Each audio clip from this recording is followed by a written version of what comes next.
Hello, so today we are focusing on two different topic areas within this module. The first being research in counseling and counseling practice, and the second being public policy. Provided some information on research, different types of research methods, the importance of research, why we do it in counseling, but I also understand that the majority of you are in the counseling research course, and so I didn't want to overdo it. So I will suggest that you look at the lecture notes closely, and kind of keep those in the back of your pocket, so to say, for any kind of exam or lecture purposes that might come up. But today I just wanted to spend some time talking about public policy.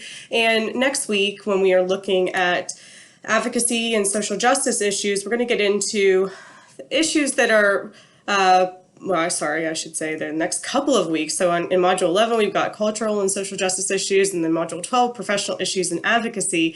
And so within the next couple of weeks, we really are going to be digging even deeper into public policy type issues, but looking at it on the other side of the public policy issue. So what happens to our clients when certain policies are put into place, how we can advocate on behalf of our clients, with our clients, and how we can teach self-advocacy to our clients as part of the overall counseling process. That'll be what will happen within Module 11 and Module 12, but I wanted to take some time to talk about public policy as it relates to us as professionals, and why it's important as counselors that we identify, number one, professionally as counselors. So we have that professional identity, which is something that we talk about and KCREP talks about, and we try to reinstate and reinforce that it's so important that we identify professionally as counselors as a whole, because it's when we can all collectively agree on what we call ourselves that we can then band together, have the numbers we need to have, and be able to be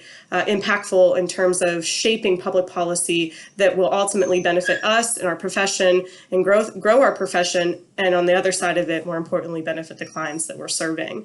And so if you think that public policy is kind of out of the scope of what you may be doing in the future, what I would say is that, when you graduate from this program, and I apologize, my dog is in the background barking and it's annoying me, so it might be annoying you, but if you think of, when you graduate from this program, take some time, figure out who you are as a counselor, establish yourself as a counselor, develop and cultivate that professional identity. But please don't forget about the importance of engaging in all the ACA subdivisions that you can, in your local chapters, your state licensing boards. Participate at that level, because you can then impact our profession from a policy position, and that is meaningful because the things that happen in terms of state policy, federal legislation, and things of that nature tend to be more long-term. And so it's important that we're at the table and have a voice at the table whenever legislators are thinking about different policies to put into place that are going to directly impact the work that we do. So what kind of policies are we talking about? It could be policies like the ones that we're hearing about more recently. The most recent policy that was kind of shut down happened in Michigan, for those of you that are in Michigan, where the state legislature was trying to say that they were going to change what LPCs could do in the state of Michigan. And so basically they proposed that LPCs should have all the education and training necessary to work with clients, but no, you cannot make a diagnosis anymore. And LPCs in Michigan are able to make a diagnosis for their clients. And so really the ACA helped support Michigan LPCs. Michigan LPCs came together, advocated for themselves, and eventually the policy was taken off the table because the LPCs said, not only are we able to work with clients, but we are trained and taught to diagnose.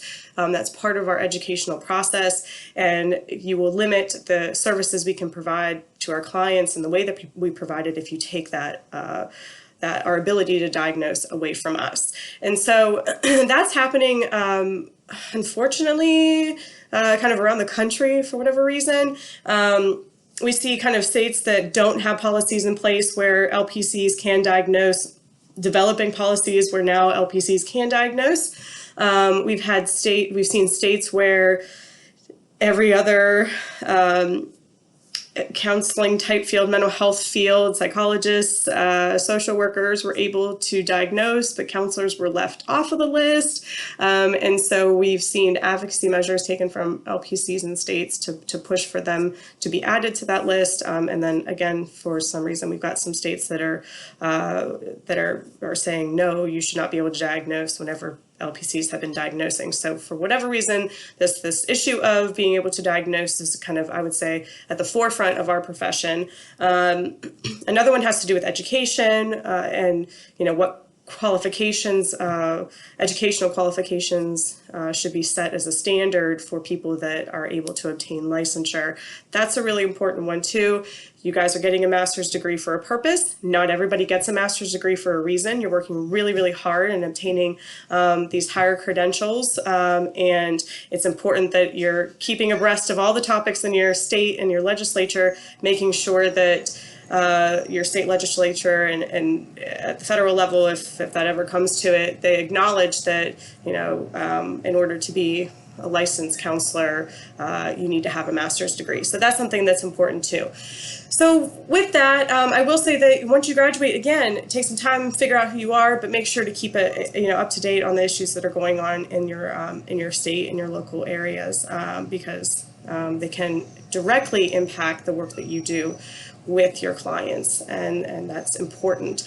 So I have put in the module a couple of different resources, and our discussion topic this week is going to focus on policy issues. And so what I really want you to do is explore the different websites, the ACA Government Affairs site specifically. And so when you're on the ACA Government Affairs site, you can look at different federal issues, different state issues, really dig in deep, see if there's something out there that applies to the state that you're living in. For instance, if you look under federal issues, opioid addiction is a big one. So people living in West Virginia and Ohio and the surrounding states, that might be one to look at. There's one about, in terms of the VA and how there might be things going on in the VA, conversion therapy bans. So I expect that you kind of dig in and look at all the different issues that are issues that ACA members are lobbying for or against for some reason, depending on what the issue might be. And do know that every organization that is out there, these larger bodies that represent counselors like ACA, the Rehab Counseling Administration, or the ARCA, the American Rehabilitation Counseling Administration, all these entities hire lobbyists essentially. And so like in West Virginia, the state OPC board has a specific lobbyist that works on our behalf in the state of West Virginia.